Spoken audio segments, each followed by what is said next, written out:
अस्सलाम वालेकुम स्टूडेंट्स, कैसे हैं आप सब लोग। मैं हूं आपकी टीचर महविश फातिमा। अब हम लोग चैप्टर नंबर 3 पढ़ रहे हैं, डायनेमिक्स। अब इंशाल्लाह आज का जो हमारा लास्ट टॉपिक है वो मोमेंटम और इम्पल्स पे है कि मोमेंटम क्या चीज होती है। सबसे पहले मैं आपको एक ओवरव्यू देती हूँ कि मोमेंटम क्या चीज है। अगर मैं एक एक क्वेश्चन पूछूं आपसे कि मेरे पास एक साइकिल है, बाईसाइकिल है और एक ट्रक है, दोनों जो है वो सेम वेलोसिटी से मूव कर रहे हैं, तो आपने मुझे नीचे कमेंट्स में लाजमी बताना है कि कौन सी जो बॉडी है, बाईसाइकिल या ट्रक, दोनों में से कौन सी चीज पे कम वेलोसिटी लगेगी और कौन सी चीज को रोकने के लिए जो है वो ज्यादा वेलोसिटी लगेगी। इसका आप लास्ट तक देखिएगा, इसका आंसर मैं आपको लास्ट में बताऊंगी। और आपने नीचे कमेंट्स में भी लाजमी बताना है कि किस चीज को रोकने में ज्यादा जो है वो एनर्जी, ज्यादा फोर्स लगेगी। अब अगर एक बॉडी का मास बहुत ज्यादा है, body of great mass, mass greater, that's mean कि उसकी क्वांटिटी ऑफ मोशन वो भी ज्यादा है। इसी तरह अगर एक वेलोसिटी की बॉडी की वेलोसिटी ज्यादा है तो उसकी क्वांटिटी ऑफ मोशन भी ज्यादा है। ठीक है, इसका मतलब है कि जो क्वांटिटी ऑफ मोशन है वो क्या चीज होती है। जो क्वांटिटी ऑफ मोशन है वो डिफाइन करती है मोमेंटम को। अगर एक बॉडी में क्वांटिटी ऑफ मोशन है, दैट्स मीन कि वो क्वांटिटी ऑफ मोशन क्या चीज डिफाइन कर रही है, मोमेंटम। अब मोमेंटम को रिप्रेजेंट किससे करते हैं? मोमेंटम को रिप्रेजेंट करते हैं पी से, और पी का फॉर्मूला है P is equal to M cross V. That's mean के product of mass and velocity.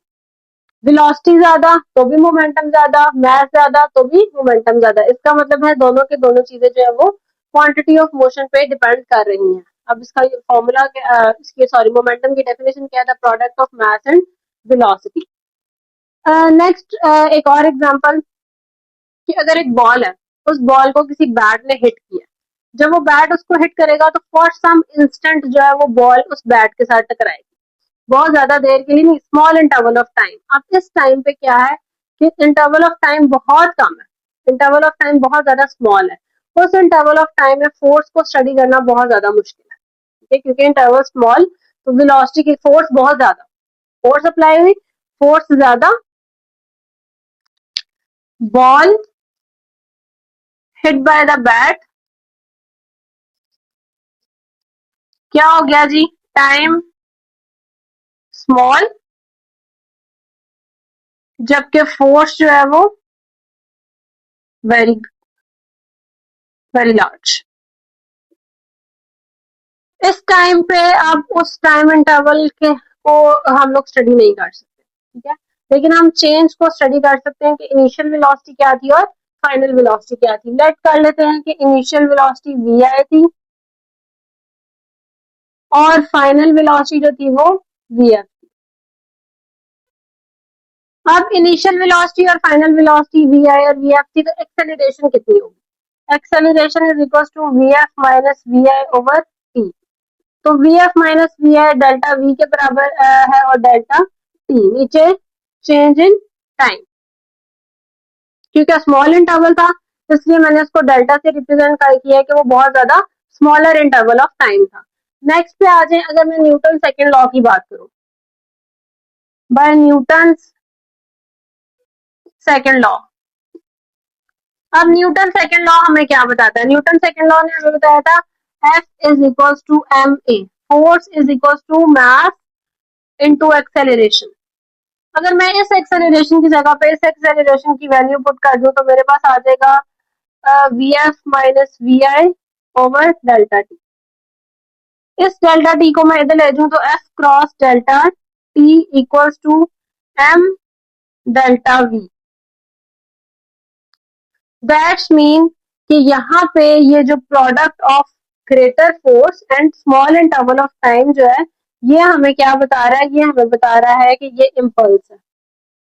और इस टाइम पे हम फोर्स, टाइम तो निकाल नहीं सकते, टाइम बहुत ज्यादा है और टाइम बहुत कम है और फोर्स बहुत ज्यादा है, लेकिन हम क्या चीज बता सकते हैं कि M delta V equals to P, F cross delta T equals to P. That's mean के product of small interval of time and large force is momentum.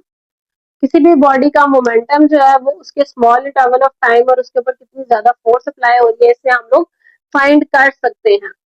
यहाँ पे अगर एक और चीज फोर्स की टर्म्स में अगर हम मोमेंटम को डिफाइन करें तो मैं इस फॉर्मूला को दोबारा यूज करती हूँ, F is equals to m delta V over delta T।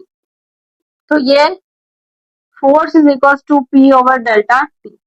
इसका मतलब है कि force rate of change of momentum जो है वो फोर्स के इक्वल है।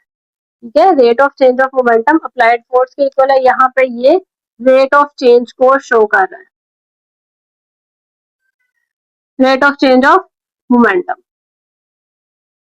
अब मोमेंटम एक वेक्टर क्वांटिटी है क्योंकि उसके अंदर ऑब्वियसली वेलोसिटी है, तो वेलोसिटी एक वेक्टर क्वांटिटी है, तो मोमेंटम भी एक वेक्टर क्वांटिटी है।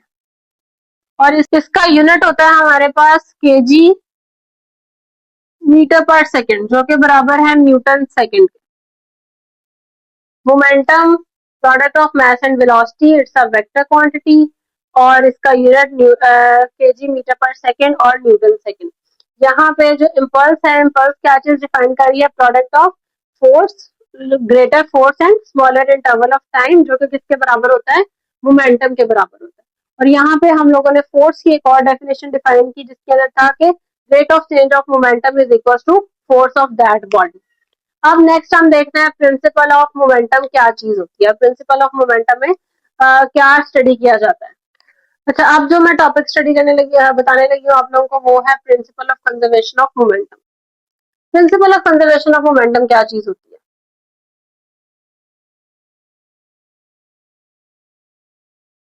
Principal of conservation of momentum,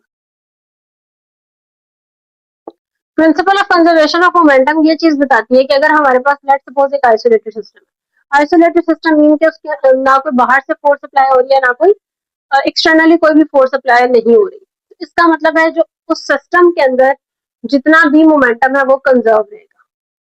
no external force, no external force, then total momentum remains constant. किस तरह स्टार्ट करते हैं? लेट सपोज हमारे पास दो बॉल्स हैं, एक ball V1 M1, second ball M2. M1 is moving with the velocity V1 and M2 is moving with the velocity V2. V1 जो velocity है वो much greater than है V2 के। आफ्टर सम टाइम क्या होगा कि V1 जो है वो V2 के साथ स्ट्राइक करेगी। इसने फोर्स लगाई इस डायरेक्शन में, इस बॉडी ने फोर्स लगाई in the opposite direction, minus F force होगी। Mass M1, mass M2।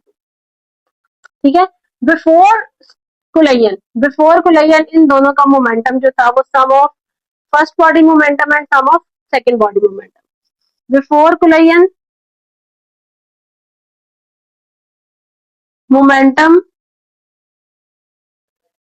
Is equals to M1 V1 plus M2 V2। अब जब इन दोनों बॉडीज ने आपस में क्लाइड किया, स्ट्राइक किया, तो इन दोनों की वेलोसिटीज चेंज हो गई। V1 की वेलोसिटी कन्वर्ट, M1 की वेलोसिटी कन्वर्ट हो गई V1 डैश में और M2 की वेलोसिटी कन्वर्ट हो गई V2 डैश में। दैट्स मीन कि आफ्टर कुलयन इसका मोमेंटम चेंज हो गया M1 V1 dash plus M2 V2 dash. Before collision and after collision. अब principle of conservation of momentum हमें क्या बता रहा है कि टोटल मोमेंटम जो है वो रिमेन सेम है बिफोर और आफ्टर कुलयन। तो हम क्या लिखेंगे, टोटल मोमेंटम बिफोर कुलयन किसके बराबर है, टोटल मोमेंटम आफ्टर कुलयन। ठीक है, क्या हो गया, M1 V1 plus M2 V2 बराबर है M1 V1 dash plus M2 V2 dash. इसकी अब एक एग्जांपल है, एक एग्जांपल अगर आप बिलियर्ड बॉल्स की बात करें तो आप देखते हैं एक बॉल, एक दोनों की दोनों बॉल्स हैं, दोनों का मैच सेम है, लेकिन क्या है कि एक बॉडी अगर रेस्ट में है तो उसको हम लोग हिट करते हैं तो क्या होता है। फॉर एग्जाम्पल मैं यहाँ पे एक एग्जाम्पल मतलब हम यहाँ पे डिस्कस करते हैं, इफ लेट टू बॉल्स हैं, मैस दोनों का बराबर है, m1 बराबर m2 बराबर m, सेम मैस है। जो v2 है वो एट रेस्ट में है और v1 जो है वो वेलोसिटी v1 के साथ ही मूव कर रही है। इन दोनों ने आपस में कोलाइड किया। आफ्टर कोलिजन क्या होगा? आफ्टर कोलिजन के जो v1 वेलोसिटी है वो जीरो हो जाएगी और जो v2 वेलोसिटी है, सेकेंड बॉडी की वेलोसिटी जो है वो v1 वेलोसिटी के साथ मूव करना शुरू कर, मतलब कि जो फर्स्ट बॉडी की वेलोसिटी थी वो सेकेंड बॉडी ने ले ली और जो सेकेंड बॉडी की वेलोसिटी थी वो फर्स्ट बॉडी ने ले ली। लेकिन ये केस कब है? जब दोनों की दोनों बॉडीज का मास जो है वो सेम m1 m2 के बराबर है। उस टाइम पे अगर एक बॉडी रेस्ट में थी तो आफ्टर कोलिजन क्या होगा?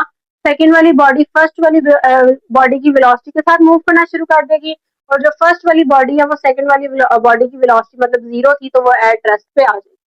इसकी बहुत सिंपल एग्जांपल बिलियर्ड बॉल्स है। आप देखते हैं उनके अंदर बॉल सेम होती है। जब वो व्हाइट बॉल रेड बॉल को हिट करती है तो वो जाके उसको हिट करती है लेकिन वो खुद वहां पे रुक जाती है। दैट्स मीन यहाँ पे m1 v1 सेकेंड जीरो थी तो आफ्टर कोलिजन क्या हो जाएगा? m m v1 जो था वो बिफोर कोलिजन, बिफोर ये थी और आफ्टर जो है वो m v2 जो है वो v1 की हो जाएगी। मतलब दोनों की दोनों वेलोसिटीज जो है वो आफ्टर कोलिजन भी सेम रहेगी। v1 डैश कर देते हैं इसको, ठीक है। इसी तरह गन की एग्जांपल है। गन में क्या है? गन में रिकॉइलिंग फोर्स होती है। तो जो रिकॉइलिंग फोर्स होती है वो उस बुलेट की force product of mass, bullet का मास बहुत कम होता है एंड वेलोसिटी, उसकी वेलोसिटी बहुत ज्यादा होती है। इसी तरह गन का मास बहुत ज्यादा होता है और उसकी वेलोसिटी रिकॉइलिंग फोर्स जो होती है वो बहुत कम होती है। तो the product of mass and velocity of bullet is equal to the product and velocity of the gun. तो प्रॉपर जो इस टॉपिक में हमने सीखा वो क्या सीखा कि principal of conservation of momentum, अगर कोई भी एक्सटर्नल फोर्स अप्लाई नहीं होगी तो टोटल इनिशियल मोमेंटम और final momentum of the system जो है वो रिमेन्स कांस्टेंट रहेगा, उसके अंदर कोई भी चीज चेंज नहीं आएगा। ये हमारे पास थर्ड चैप्टर था जो कि कंप्लीट हो गया। इसके अंदर law of conservation of momentum बहुत इंपॉर्टेंट टॉपिक है। इसके अलावा मोमेंटम एंड इम्पल्स भी एक इंपॉर्टेंट टॉपिक है। आप लोगों ने ये लाजमी याद करना है। इसके अलावा चैनल को सब्सक्राइब करना है, लाइक करना है, शेयर करना है और मुझे लाजमी बताना है कि आपको चीजें समझ आ रही हैं या नहीं समझ आ रही। अच्छा, इस टॉपिक को शुरू करने से पहले मैंने आपसे एक क्वेश्चन पूछा था कि अगर हमारे पास एक ट्रक है और एक बाइसाइकिल है, दोनों सेम वेलोसिटी से मूव कर रहे हैं तो किसको ज्यादा फोर्स चाहिए होगी रोकने के लिए? तो ऑब्वियसली अगर मास ज्यादा होगा बॉडी का तो उसको रोकने के लिए ज्यादा फोर्स चाहिए होगी और अगर बॉडी का मास कम है तो उसको रोकने के लिए बहुत कम फोर्स चाहिए होगी। इसीलिए बाइसाइकिल बहुत इजीली रुक जाएगी जबकि ट्रक जो है वो बहुत ज्यादा फोर्स लेकर फिर रुकेगा। ठीक है, तो आज के लिए इतना ही। इसके बाद इंशाल्लाह जो है हम फोर्थ चैप्टर स्टार्ट करेंगे और फोर्थ चैप्टर के अंदर जो भी आपकी कंफ्यूजन है वो मैं आपके क्लियर करूंगी।